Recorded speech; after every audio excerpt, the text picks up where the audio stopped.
1212. The President of El Salvador is coming to visit.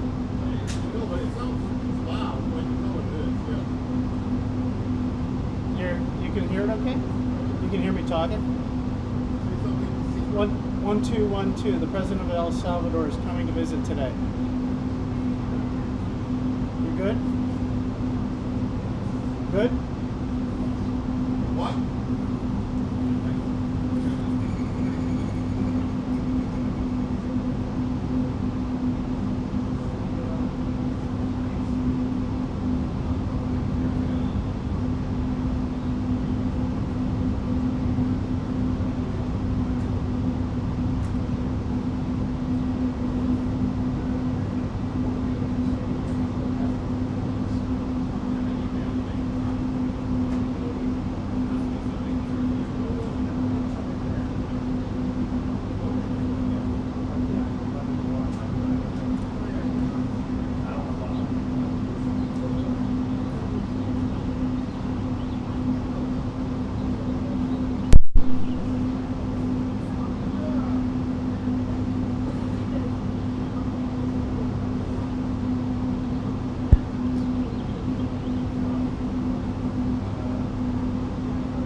Just stare at all the pictures of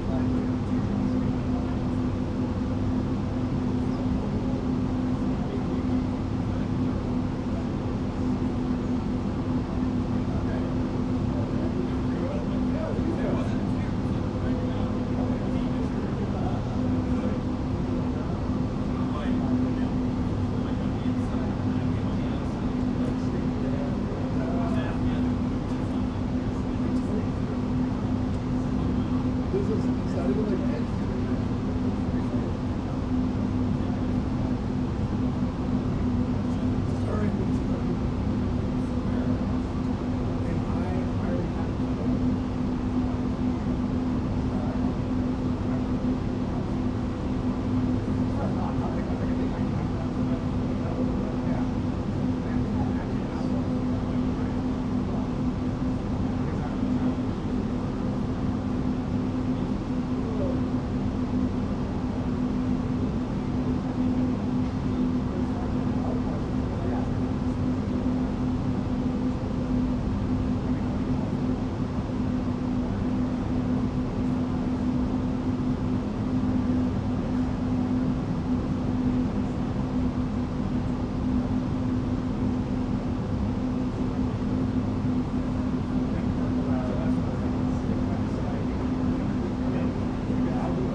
here with me.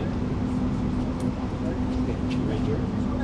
So you just stay outside of their view. Capture right here. We'll basically shake, wave.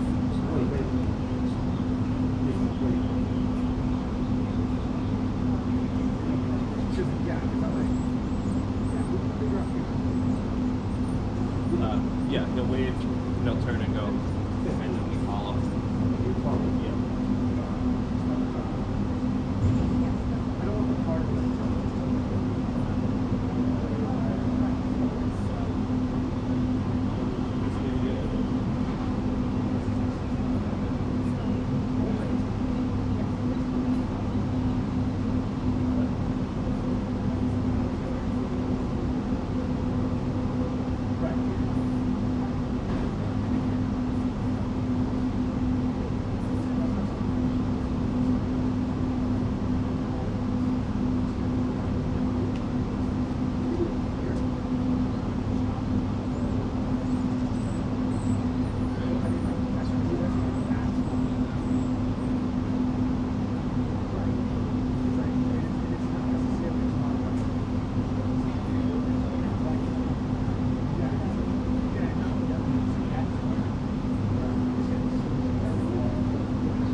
Shake.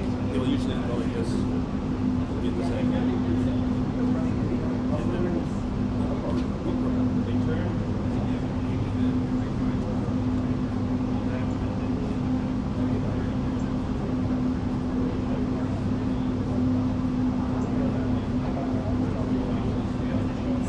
He'll usually shake like this.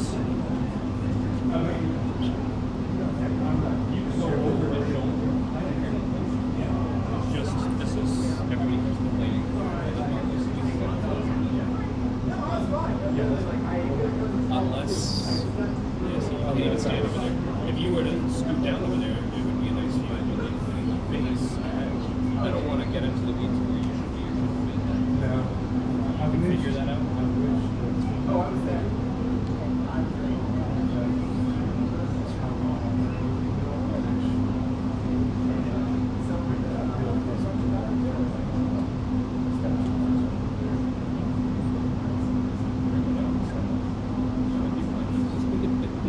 Then you have the trouble of having to get off of that.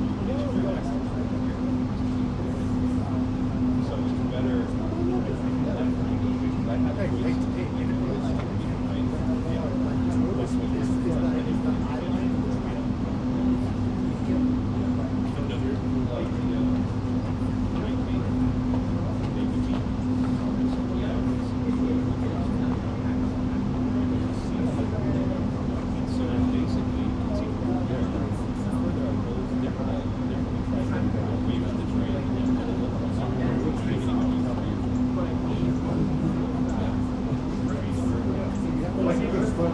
Here.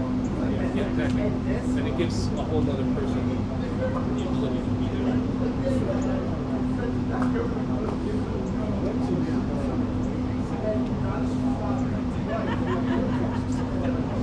Oh, really?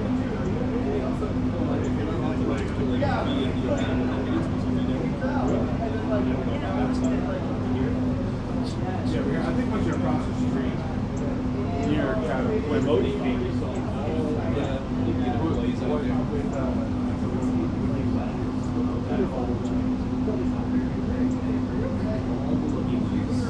See the traffic all the rubber members.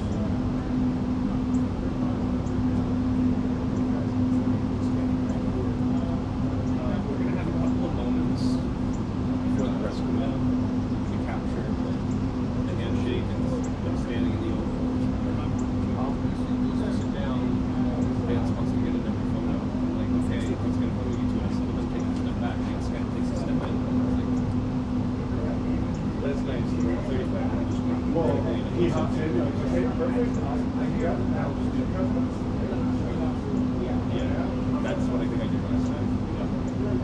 So I think I said, hold up. I did the opposite. That's smarter. But if he steps in, like, I stop him. And then have him come in.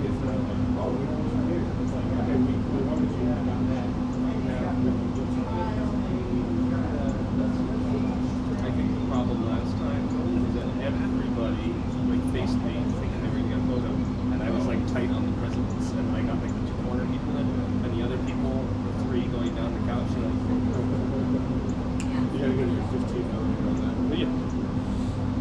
The 24 works well, but then you have that one person that's got a forehead that's like this. Right. It's okay. Beautiful, man.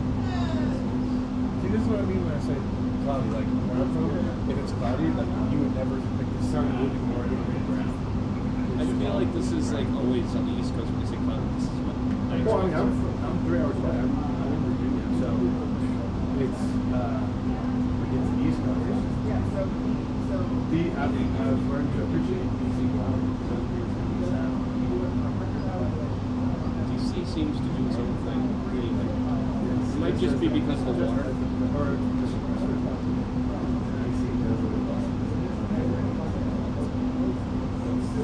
That's the official answer.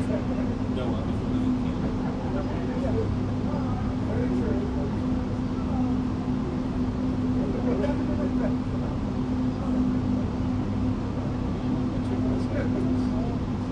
yeah, we were talking about. oh, yeah, because they're stabbing you with X. Oh, that was you? I heard all this. Yeah, that was shortly. Does that mean did you not look? No, I was just so focused on destroying him. I wasn't paying attention. You have to be careful. You've been totally brought to be like the Antichrist or some sort of being. I think like DNA slice on me like super genius. Well, I was saying, I said I'm going to keep this fight and this assault.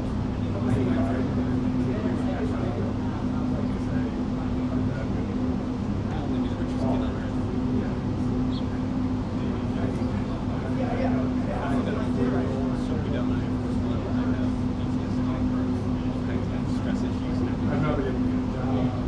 I hear from people now. All the time.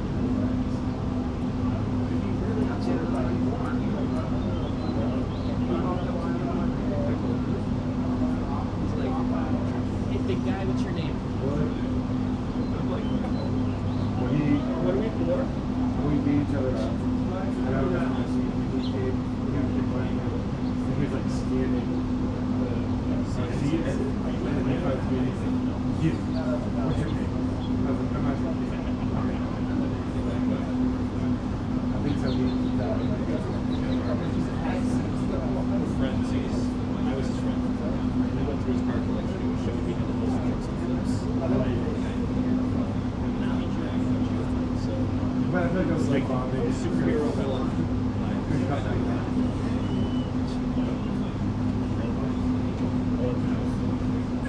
Ready?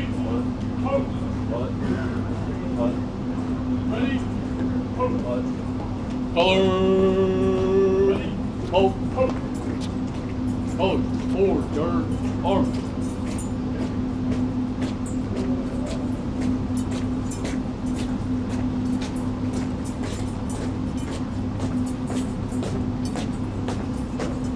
Hold. Ready. Cut. Hold. Dress center. Dress.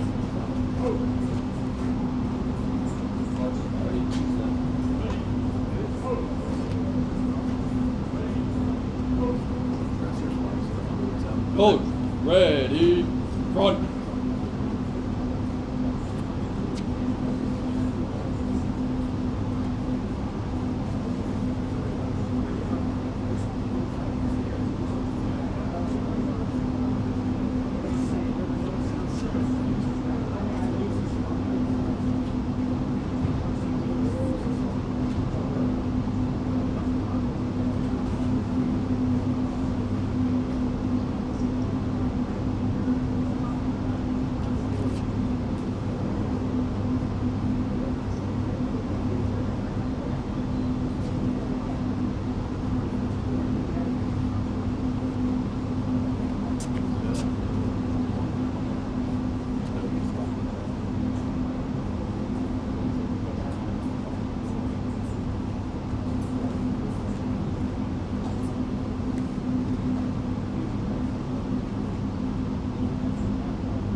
salute.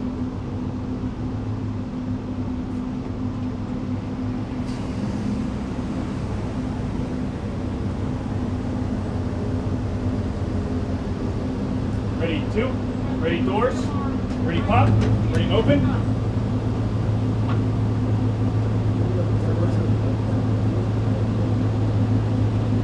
Ready close, ready shut, ready face, forward march. Your message to Christians during this Holy Week, sir. We are calling out. You have a message for Christians, sir, during this Holy Week.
Hold. Forward. Forward. Forward! Forward!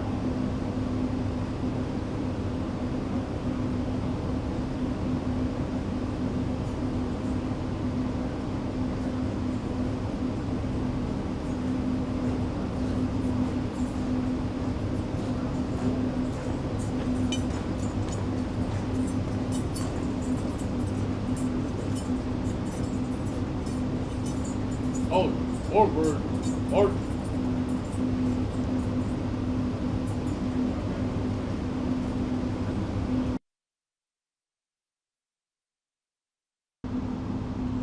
And salute.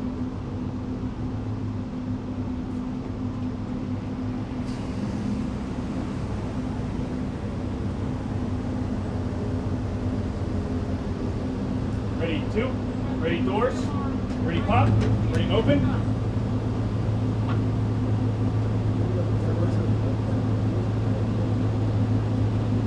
Ready close, ready shut, ready face, forward march. Sir, President Trump, your message to Christians during this Holy Week, sir. We are calling out.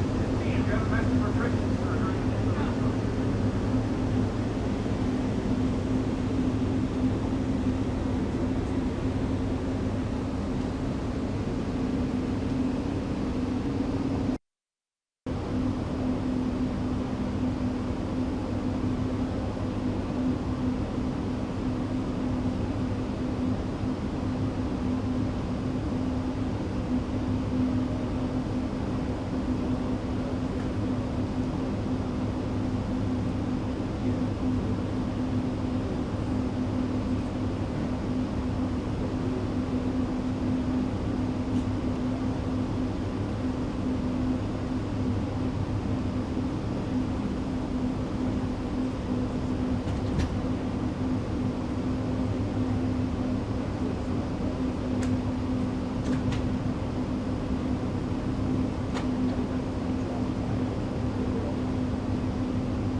entire period of time.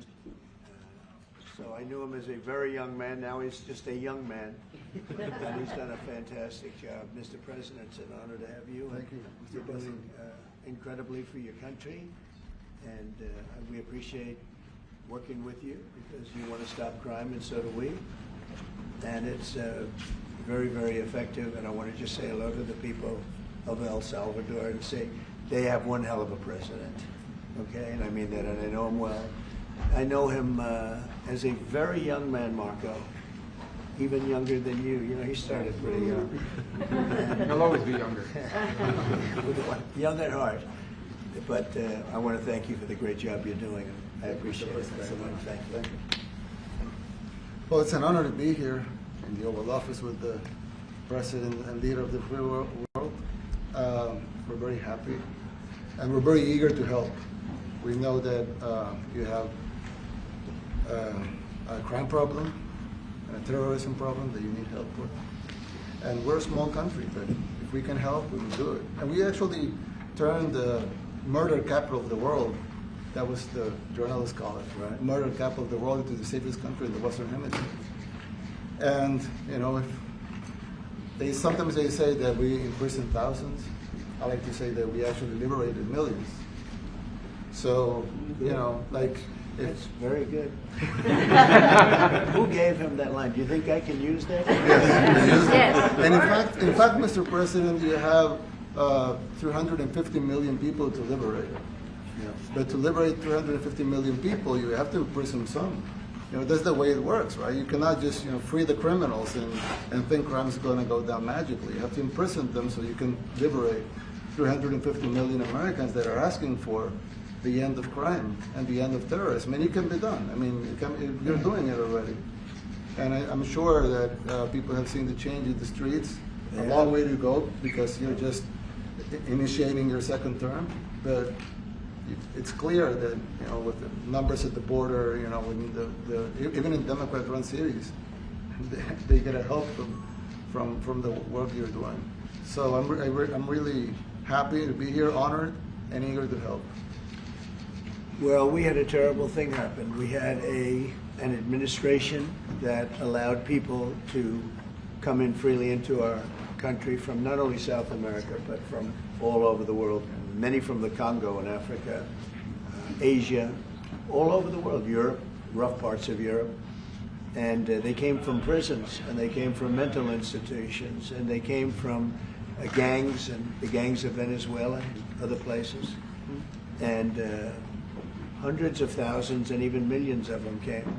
21 million people altogether, but many of the people that came, just a tremendous percentage of them were criminals, in some cases violent criminals. We had 11,088 known murderers. Half of them murdered more than one person. This was allowed by a man who, what he did to our country is just unbelievable. So we're straightening it out. We're getting him out. But what they did and what that party did to our country, open borders, anybody could come in. As soon as I heard that, I said, every prison's going to be emptied out into our country. That's what happened.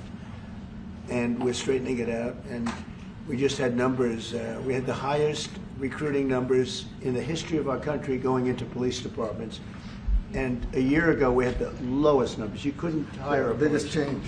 Yeah. Nobody's From ever the lowest seen. to the highest. And the military now, Marines, the Army, Air Force, Coast Guard, every slot is, I mean, we have the best numbers we've ever had.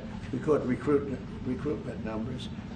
And we've never had anything like it. We had records on at every single level. But very important, the policemen. The policemen are joining forces now that we're having a hard time with policemen because we weren't protecting our police. Yeah.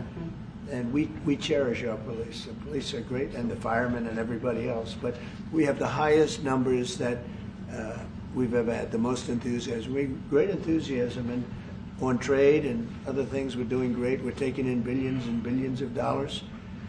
We made, 2 weeks ago, I gave them a little bit of a pause because, you know, you have to show a little flexibility. But we go back to what we have to do. The markets have been very strong once they got used to it. But we were losing $2 billion a day. There's no company big like this. This is the biggest deal ever made. Now we're making $3 billion a day. We're a great country, but we had stupid people running this country, and I can say it. But what they've done to us at the border should never and can never be forgotten. It's a sin, what they did, and you are helping us out, and we appreciate it. Thanks. Actually, what you're doing with the border is remarkable. It has dropped, what, 95%? It's incredible. As of this morning, 99%, 99.1% to be exact. Why are those numbers not in the media? Well, they get out with the fake news, you know, like CNN over here doesn't want to put them out because they don't like putting out good numbers. They only like putting out because I think they hate our country, actually. Yeah, that's a very, but it's a shame. You're right. Isn't that a great question? Why doesn't the media? Why don't they put out numbers? Yeah, 99%. I mean, it's crazy, right? We're doing it's great. A crazy turnaround. Christy, could you maybe say a couple of words about the border? How we're doing? You know, it's just been absolutely phenomenal what a great leader can do. Clear direction. Our laws matter. We should only have people in our country that love us, and the Border Patrol and our ICE officers and law enforcement officers have done fantastic work. So we're proud of them. Now we just need to get the criminals and murderers and rapists and dangerous gang members and terrorist organizations out of our country. So, Mr. President Bukele, we thank you very much for your partnership. It has been wonderful for us to be able to have somewhere to send the worst of the worst and someone to partner with. And we'd like to continue that partnership because it's been a powerful message of consequences. Mr. President, you wanted people to know that there was consequences if you break our laws and harm our people and endanger families. And this is a clear consequence for the worst of the worst, that we have somewhere to put them. Thank you very much. Yeah, we even had this gang member from Venezuela, one of the ones you sent, and we interviewed him just to get some information, etc. from them. And he said, oh, well, I got arrested 6 times, but they released me the 6 times, so I should be released again. And then we said, well, what's the last thing you do? And he said, well, I shot a cop in the leg, but I didn't kill him. I just shot him in the leg. And we're like, this guy was arrested 6 times here in the United States, 6 times. He was released 6 times, and in the he was released 5 times, and the last time he was sent to El Salvador, right? So he's not getting released. But the last time he shot a cop, actually, and he shot him in the leg. So these are, like you said, there's something broken. It's the liberal establishment. But they're not running things anymore in this country, and we're run by, and I don't say conservative, I don't say anything, we're run by people with great common sense. Yeah, common sense. Because it's all common sense. Yeah. It's not liberal conservative, it's common sense. Exactly. And, do you allow men to play in women's sports? Do you allow men to box your women and box? Because I know you have a lot of boxing. That's violence. That's abuse of a violence woman. against women. It's abuse of a Totally. woman. But we have people that fight to the death because they think men should be able to play in women's sports. And some of those sports, it wouldn't matter much, but it still matters. But some of them are very dangerous for women. Some years ago, like we said, a decade ago or so, women's rights movements were pressuring so that we enacted specific laws to avoid men abusing women. And I think those laws were great because there were a lot of men abusing women. But now some of the same people are trying to backtrack on that and actually trying to make new laws allowing men to abuse women in sports. So actually that doesn't make sense. It doesn't make sense. It's crazy. They have weightlifting records, right? Yeah. A woman gets up, she's incredible. A guy gets up and beats her by 100 pounds. What are you going to do? A record that hadn't been broken in 18 years. They put on an ounce, quarter of an ounce, eighth of an ounce for 18 years. Now they have a guy come up, ping. The whole thing is crazy. But they continue to fight. And I don't like talking about it because I want to save it for just before the next election. I said to my people, don't even talk about it because they'll change. And but I watched this morning, there was a congressman fighting to the death for men to play against women in sports. And you say to yourself, why? What are they doing, right? What are they doing? But your country's not too big in that. No, of course not. We're big in protecting women. Good. Yeah. That's right. It's a very important form of protection, too. And as you can see, most of my cabinet are women, so. That's impressive. Yeah.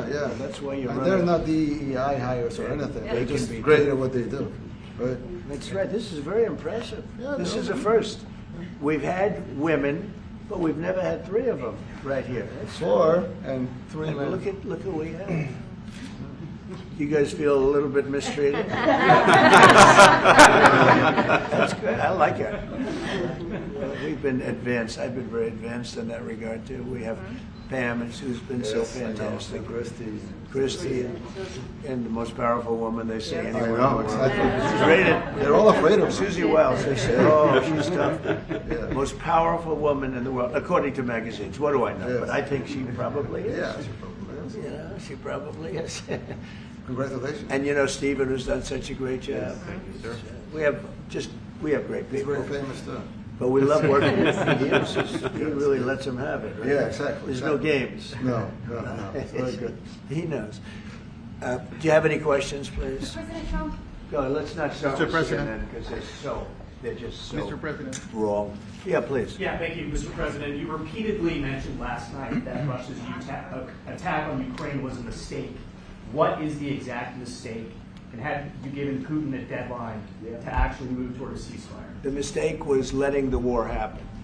If Biden were competent, and if Zelensky were competent, and I don't know that he is. We had a rough session with this guy over here. He just kept asking for more and more. That war should have never been allowed to happen. That war, I went 4 years and Putin wouldn't even bring it up. And as soon as the election was rigged and I wasn't here, that war started. There was no way that war should have been allowed to happen. And Biden should have stopped it. And you take a look at Putin. I'm not saying anybody's an angel. But I will tell you, I went 4 years and it wasn't even a question. He would never, and I told him, don't do it. You're not going to do it. And it was the apple of his eye, but there was no way that he would have done it.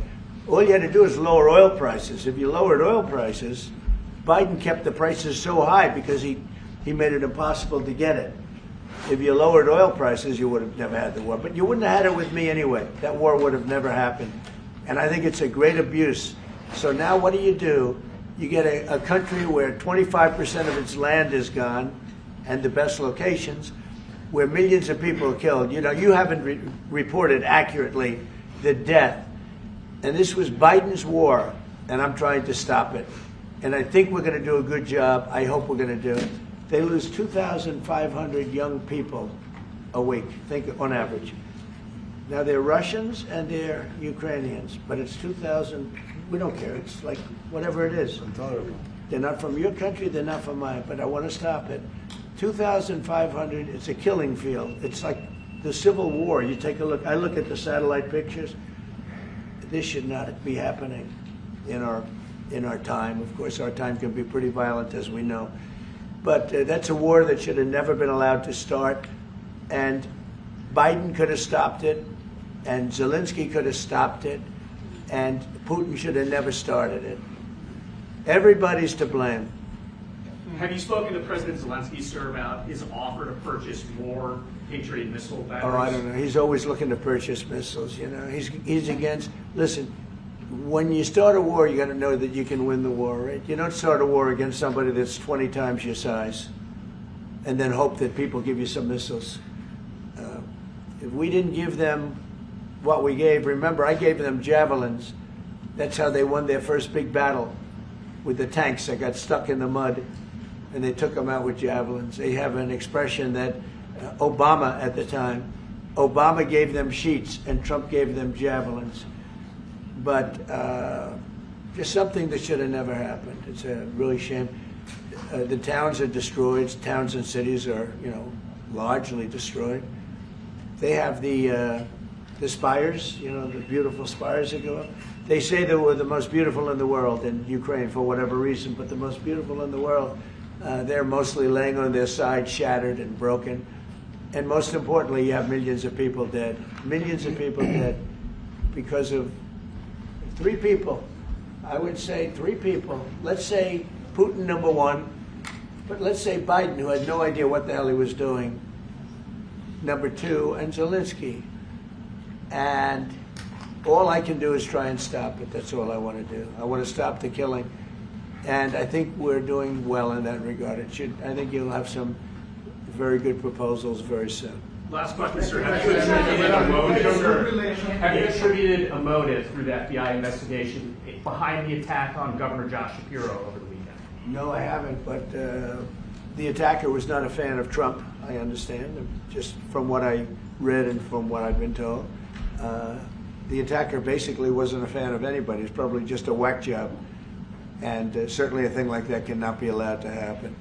Is your good relation with President Bukele the best guarantee that this time you won't terminate the temporary protected status? I have a great relationship with this man. I have the best relationship with him. We've known each other. I've known him since he was a very young man, as I said, very, very young. And I was impressed. I said, look, this guy is, in fact, you sort of look like a teenager.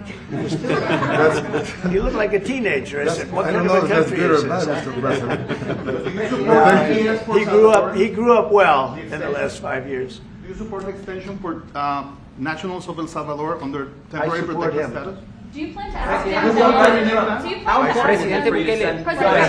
Let's hear the question from this very low-rated anchor at CB. Thank you, President. Do you plan to ask President Bukele to help return the man who your administration says was mistakenly deported? The man who was mistakenly deported to El Salvador? Well, let me ask Pam, would you answer that question? Sure, President. First and foremost, he was illegally in our country. He had been illegally in our country. And in 2019, 2 courts, an immigration court and an appellate immigration court, ruled that he was a member of MS-13 and he was illegally in our country. Right now, it was additional paperwork had needed to be done. That's up to El Salvador if they want to return him. That's not up to us. The Supreme Court ruled, President, that if, as El Salvador wants to return him, this is international matters, foreign affairs, if they wanted to return him, we would facilitate it, meaning provide a plane. So will you return him, President And Bukele? you are doing a great job. Thank you. Stephen Miller, wait a minute. Can you just also respond to that question? Because, you know, it's asked by CNN, and they always ask it with a slant, because they're totally slanted because they don't know what's happening. That's why nobody's watching them. But would you answer that question also, please? Yes, gladly. So, as Pam mentioned, there's an illegal alien from El Salvador. So, with respect to you, he's a citizen of El Salvador. So, it's very arrogant even for American media to suggest that we would even tell El Salvador how to handle their own citizens as a starting point. As 2 immigration courts found that he was a member of MS-13. When President Trump declared MS-13 to be a foreign terrorist organization, that meant that he was no longer eligible under federal law, which I'm sure you know, you're very familiar with the INA, that he was no longer eligible for any form of immigration relief in the United States. So he had a deportation order that was valid, which meant that under our law, he's not even allowed to be present in the United States and had to be returned because of the foreign terrorist designation. This issue was then, by a district court judge, completely inverted, and a district court judge tried to tell the administration that they had to kidnap a citizen of El Salvador and fly him back here. That issue was raised to the Supreme Court, and the Supreme Court said the district court order was unlawful, and its main components were reversed 9-0 unanimously, stating clearly that neither Secretary of State nor the President could be compelled by anybody to forcibly retrieve a citizen of El Salvador from El Salvador, who again is a member of MS-13, which, as I'm sure you understand, rapes little girls, murders women, murders children, is engaged in the most barbaric activities in the world, and I can promise you, if he was your neighbor, you would move right away. So you don't plan But to the ask for Supreme anything Court's to get him asking back? to. And that- what was the ruling that- in the Supreme Court, Steve? Was it 9-0? Yes, it was a 9-0 In our favor. in our favor against the district court ruling, saying that no district court has the power to compel the foreign policy function of the United States. As Pam said, the ruling solely stated that if this individual, at El Salvador's sole discretion, was sent back to our country, that we could deport him a second time. Well, No version of this legally ends up with him ever living here because he is a citizen of El Salvador. That is the president of El Salvador. Your questions about it, per the court, can only be directed to him. I asked ¿Usted lo President liberaría, Bukele, Presidente what is Bukele? can President Bukele weigh in on this? Do you plan to return him? Well, I'm supposed you're not suggesting that I smuggle a terrorist into the United States, right? It's always CNN. How can I smuggle? How can I return him to the United States? Like, I smuggle him into the United States, or what do I do? Of course, I'm not going to do it. It's like, I mean, the question is preposterous. How can I smuggle a terrorist into the United States? I don't have the power to return him to the United States. But you can release him inside El Salvador. Yeah, but I'm not releasing. I mean, we're not very fond of releasing terrorists into our country. I mean, we just turned the murder capital of the world into the safest country of the Western Hemisphere, and you want us to go back into releasing criminals so we can go back to being the murder capital of the world? No, that's not going to happen. Well, they'd love to have a criminal, released into our country. I mean, there's a fascination. They would love it. Yeah. They're sick. These are sick people. Marco, do you have something to say about that? Yeah, I mean, Stephen outlined it. I don't understand what the confusion is.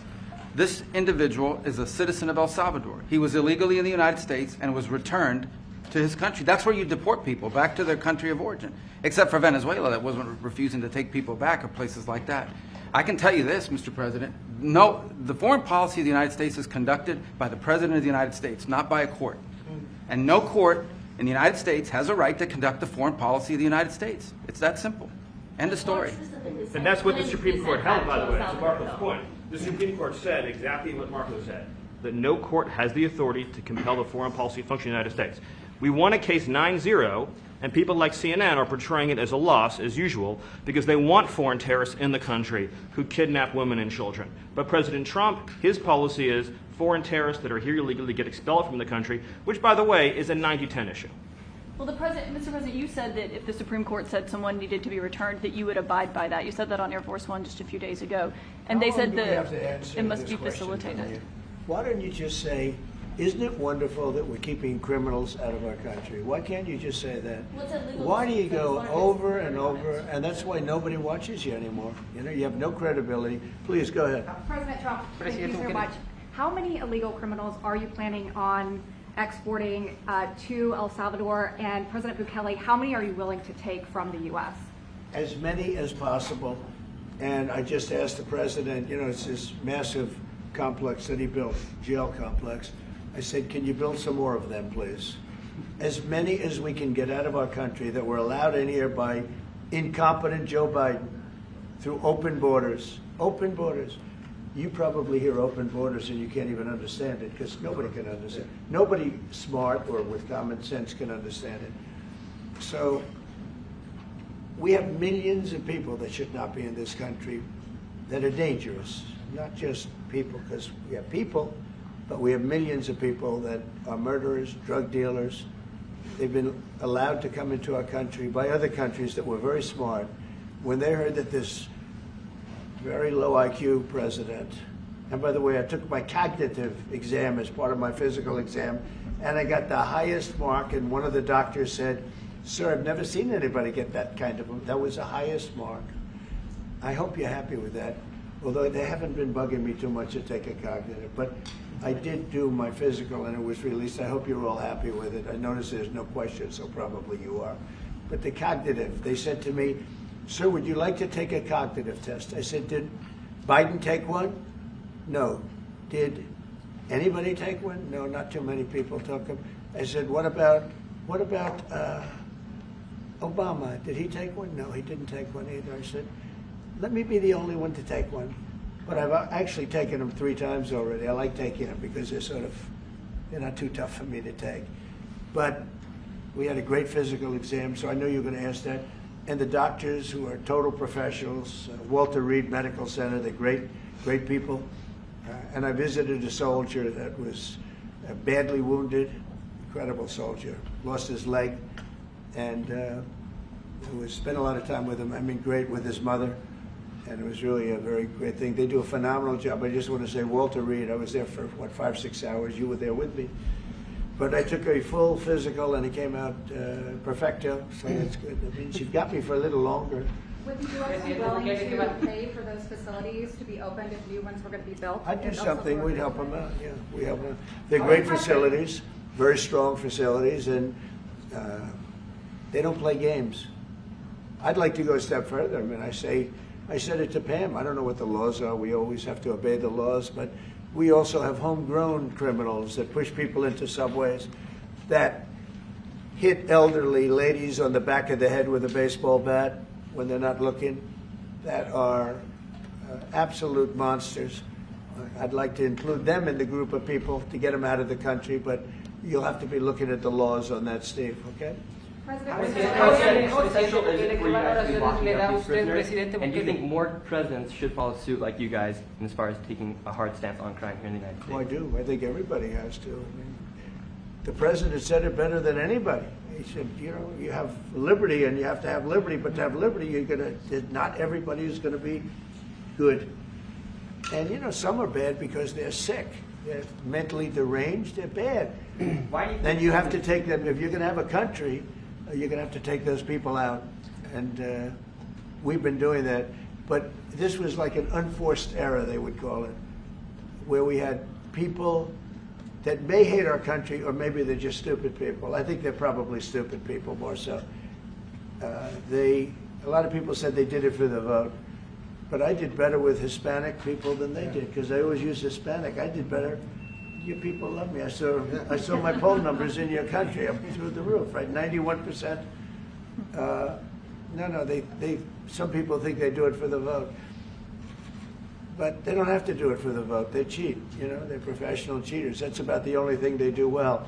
So we just have had a great relationship, and it's become bigger because of a strange thing that happened. You know, I came back. We had no war in Ukraine. We had no war we had no October 7th Middle East problem. We had nothing. We had no inflation.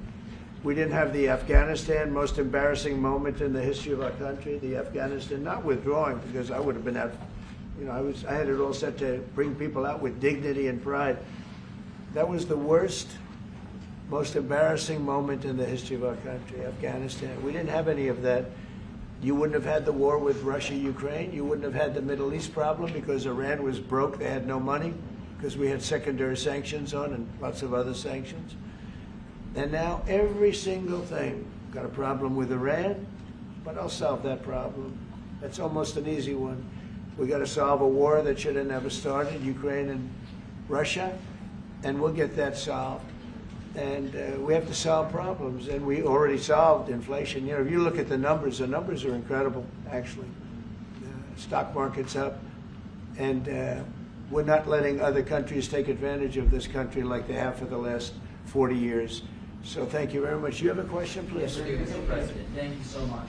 You scored another major investment win this morning when NVIDIA pledged to build its AI supercomputer, the first time ever, right here in the United States. Thank you. That's a question I like. That's true. What is your reaction to this announcement, sir, and how will this positively benefit Americans across the entire country? Well, it's one of the biggest announcements you'll ever hear, because NVIDIA, as you know, controls that almost the entire sector, which is one of the most important sectors in the world, between chips and semiconductors and everything else. And they're the biggest. And the other biggest we already have coming in and spending $300 billion, as you know. They announced 2 weeks ago. But NVIDIA is so highly respected. And this was an announcement that a lot of people, I knew it was going to happen, but not to the extent that it happened. It's big. And the reason they did it is because of the election on November 5th and because of a thing called tariffs. As I said, the most beautiful word in the dictionary. After love, God, relationship. The press actually hit me and said, tariff is the most beautiful word in the dictionary. What about family, love, God? I got hit even on that. Do you understand? I said, okay. So now I say it's my 5th most favorite word because they get you on anything.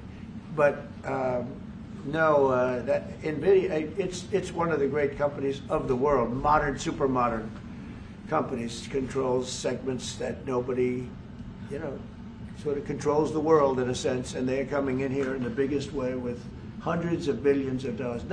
Not like millions of dollars, hundreds of billions of dollars, and I'm honored by it. And I want to thank Jensen and all of the people that we deal with. They're great people, they're brilliant people. And without tariffs, they wouldn't be doing it. Okay? Thank you very much. Are please. you considering additional sanctions against Russia after their latest attack? And do you have an update on the rate and when you might announce semiconductor Well, I already tariffs? have sanctions on Russia. I put them there. If you remember, Nord Stream 2, that's the big pipeline that goes through Europe. I stopped it. That's Russia's pipeline, the largest pipeline, I think, in the world. Goes to Germany. And I stopped it. And when Biden came in, he approved it. And then they say, oh, I'm friendly with Russia. No. Putin said, you know, if you're my friend, I'd hate to see you when you're my enemy. I stopped the biggest economic job they ever had. I stopped it cold, right? It was dead. You know that, right? And Biden came in and he immediately approved it. What was that all about? And it's a pipeline that takes care of a lot of the needs. Now, you know, it was a very controversial thing, but I stopped it, and Biden approved it. Question? On tariffs? No, not you. Not Presidente update today on potential semiconductor tariffs and potentially pharmaceuticals. What? Semiconductor tariffs and potentially pharmaceuticals. Pharmaceuticals we're going to do. We don't make our own drugs, our own pharmaceuticals. We don't make our own drugs anymore. The drug companies are in Ireland and they're in lots of other places, China. And all I have to do is impose a tariff. The faster they move in. The higher the tariff, it's very simple. It's inversely proportional. The higher the tariff, the faster they come. And yeah, we're going to be doing that. That's going to be like we have on cars. We have, as you know, a 25% tariff on cars.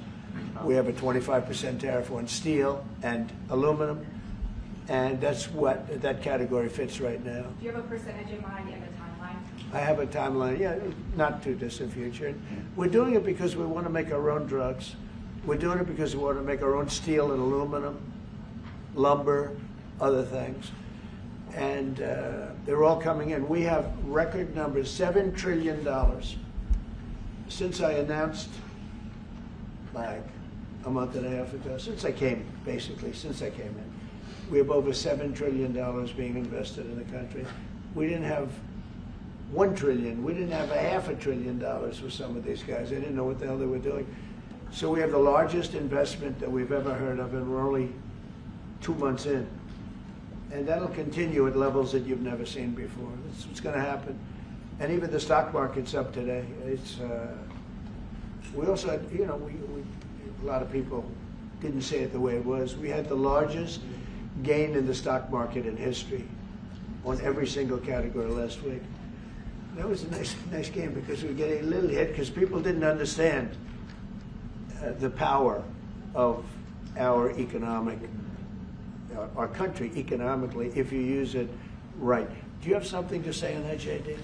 Yes, sir. I mean, look, for 40 years we have lost manufacturing capacity. Workers have seen their wages stagnate. And some of the most critical things that we need, from the pharmaceuticals, the drugs that we give to our children, the antibiotics that we give to our kids, to the weapons that we actually need to fight a war, if God forbid we had to fight a war, we don't make enough of that stuff. And so President Trump ran explicitly on changing that. Yes, as the president mentioned, it caused a little bit of disruption in the market, but I actually think over the long term, workers are going to benefit, stocks are going to go up, American businesses are going to benefit as we reinvest and reindustrialize our country. And the auto workers and the Teamsters and all of the unions, you know, not traditionally Republican, but I'm winning those unions by, we're up 40, 50 points on the Democrats. They're losing everything. They're losing everything because they just have policies that are not believable. They fight for policies that are 5% popular, and nobody knows who the 5% are. I mean, nobody can find the 5%.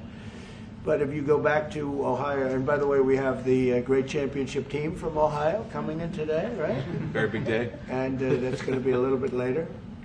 And that'll be, if you want to stick around, I'll introduce you to some nice people. You'll see some very large people, right? You'll see some people that even you have not seen people like this. These are big, these are 6'7", 380 pounds with no fat. Okay, that's pretty good, right? But the team, the national championship team, is being honored today at the White House, so that'll be exciting. If you're around, you want to stay around, I'll have you up there. You can tell them all about your prison, how you have to behave. Mr. Okay. How Who else? temporary are those exemptions on electronics? Yeah, you said yesterday that you're making a decision on Iran very quickly. What do you mean by that? Is that a decision to strike They have to Iran? solve their problem very quickly. Iran wants to deal with us, but they don't know how. They really don't know how. We had a meeting with them on Saturday. We have another meeting scheduled next Saturday. I said, that's a long time. You know, that's a long time. So I think they might be tapping us along. But Iran has to get rid of the concept of a nuclear weapon. They cannot have a nuclear weapon. He can't have a nuclear weapon. Nobody can have. We can't have anybody having nuclear weapons. You know, we can't have nuclear weapons. And I think they're tapping us along because we're so used to dealing with stupid people in this country. And I had Iran perfect. You had no attacks. You would have never had October 7th in Israel, the attack by Hamas, because Iran was broke. It was stone cold broke when I was president. And I don't want to do it. I want them to be a rich, great nation. The only thing is, one thing, simple. It's really simple. They can't have a nuclear weapon. And they got to go fast because they're fairly close to having one. And they're not going to have one. And if we have to do something very harsh, we'll do it. And I'm not doing it for us, I'm doing it for the world. And these are radicalized people, and they cannot have a nuclear weapon. Does that include a potential strike on Iranian nuclear facilities? Of course it does. Just a follow-up question, a clarification. You mentioned that you're open to deporting individuals that aren't foreign aliens but are criminals to El Salvador. Does that include potentially U.S. citizens, fully naturalized Americans? If they're criminals and if they hit people with baseball bats over their head that happen to be 90 years old, and if they rape 87-year-old women in Coney Island, Brooklyn, yeah, that includes them. What, do you think there's a special category of person? They're as bad as anybody that comes in. We have bad ones too. And I'm all for it because we can do things with the president for less money and have great security. And we have a huge prison population. We have a huge number of prisons, and then we have the private prisons, and some are operated well, I guess, and some aren't. But he does a great job with that. We have others that we're negotiating with too. But no, if it's a homegrown criminal, I have no problem. Now, we're studying the laws right now. Pam is studying. If we can do that, that's good. And I'm talking about violent people. I'm talking about really bad people. Really bad people. Every bit as bad as the ones coming in. And I made the statement when I heard about this a long time ago now, 4 years ago. When I heard that this guy was having open borders, I said every single criminal from all over the world is going to be dumped into our country. And that's what happened. Jails. The jails of the Congo were emptied out. The jails of Venezuela were emptied out. And you know what happened? Their crime went way down. But now Venezuela has other problems. You know what the problem is? They have no money. Yeah. Because I shut off their oil, and we put secondary tariffs because they're not doing what's right over there. They know what to do. We spoke to them. I spoke to them. They know what to do. But they have no money. Venezuela has no money. But Iran had no money. And Iran behaved so beautifully. And then Biden took all those secondary tariffs and tariffs on. I told China, you can't buy oil. If you buy oil from Iran, China, I told it to President Xi, then we no longer want you to do business with the United States of America. And those ships disappeared from that harbor so quickly. China. Get along great with China. Are the talks with Iran productive? Do you want to continue that? What? The talks with Iran, do you believe those are productive? Do you want to continue that? I think Iran could be a great country as long as it doesn't have nuclear weapons. If they have nuclear weapons, they'll never get a chance to be a great country. They will never get a chance. It won't even come close. Sir, on tariffs. Yeah. Yeah, thank you. Yesterday you mentioned short-lived product exemptions. Which specific products are you considering, and how long is short-lived? Weeks, months? I'm looking at something to help some of the car companies where they're switching to parts that were made in Canada, Mexico, and other places, and they need a little bit of time because they're going to make them here, but they need a little bit of time. So I'm talking about things like that. What about any Apple products, other cell phones? Look, I'm a very flexible person. I don't change my mind, but I'm flexible. And you have to be. You just can't have a wall and you'll only go. No, sometimes you have to go around it, under it, or above it. There'll be maybe things coming up. I speak to Tim Cook. I helped Tim Cook recently, and that whole business. I don't want to hurt anybody. But the end result is we're going to get to the position of greatness for our country. We're the greatest economic power in the world if we're smart. If we're not smart, we're going to hurt our country very badly. We lost with China over the Biden years trillions of dollars on trade. Trillions of dollars. And he let them fleece us. And we can't do that anymore. And you know what? I don't blame China at all. I don't blame President Xi. I like him. He likes me. I mean, you know, who knows? Who the hell cares? Do you have any updates on But talks you know with what? China? What? Do you have any updates with talks with China? No, let me just tell you this. I don't blame China. I don't blame Vietnam. I see their meeting today. Is that wonderful? That's a lovely meeting. They're meeting like trying to figure out how do we screw the United States of America. Don't forget, the European Union was formed to do just that. The European Union was formed to hurt the United States and on trade. And they get us on NATO because they don't pay their bills. But now, since I got involved, they have been paying their bills. I took in over $600 billion for NATO. Nobody took in anything. I mean, they were all delinquent. They had 8 nations out of 28 paid their bills. The rest of them were way delinquent. And I said, if you don't pay your bills, we're not going to protect you anymore. And the money poured in over 600. The Secretary General last week made that statement. He said, I've never seen anything like it. We couldn't get anybody to pay because the United States was footing the bill for NATO. Well, we got hurt there, and we got hurt on trade, likewise, European Union. And they've got to come to the table. And they're trying to. They're trying to. But the European Union has taken terrible advantage. They don't take our food products. They don't take our cars. We have millions of their cars, BMW, Volkswagen, Mercedes-Benz, many others. They come in by the millions. They don't take, there are no Chevrolets in Munich, I can tell you that.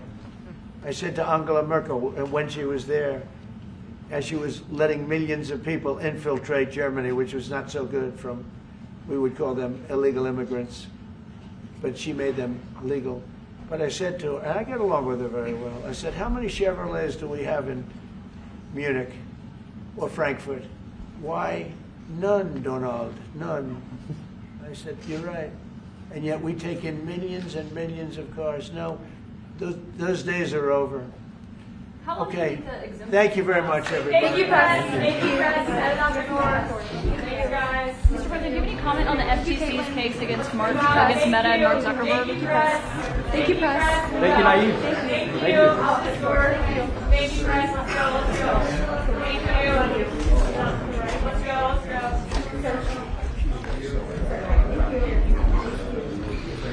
Oh, thanks, guys.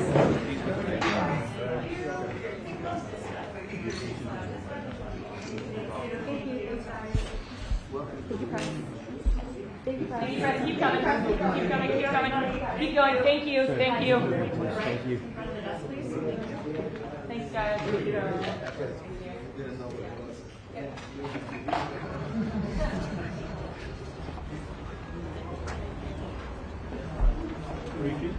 Just the cuts. Hey guys, spray wrapped. Just the cuts?